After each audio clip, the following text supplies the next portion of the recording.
Are you just starting out and wondering, hey, how am I going to do a long distance triathlon when I can't swim more than 1.5 lengths at a time? That's kind of this guy posted up, and that was his exact sentiment. So if you want to see how we try to fix it, tune in for this one. So you can see here, he looks fairly balanced in terms of the stroke. You know, he doesn't have kind of any lopsidedness. His back end is down in the water, and it does look like he's kind of kicking from his knee. It's not kicking from his hip. So there's a little bit of disconnect between the stroke and the kick.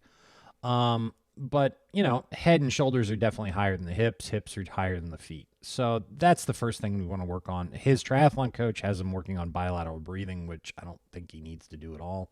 We'll speed it up so you can see. And then to try and get rid of that catch up. But there's another way to solve that. So here's what it looks like sped up. So you can see he looks fairly balanced. There's no real big hiccups. He's got a nice little rhythm to what he's doing.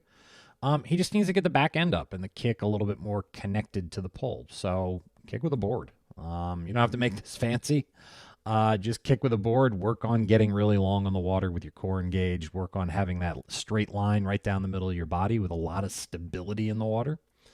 And work on getting your kick connected to your core. So some of the focus points you can do for working on this would be, you want a lot of core engagement. Keeping the head out of the water is going to help with that. Bring the belly button up into the spine. Think about really lengthening out from the front.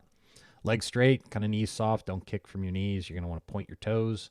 And then just have really fast feet. So that means that you're going to have to keep the feet together and not make a really big movement. The other thing would be just swim more. There's a reason in swimming we call it practice. It's you're practicing kind of that movement.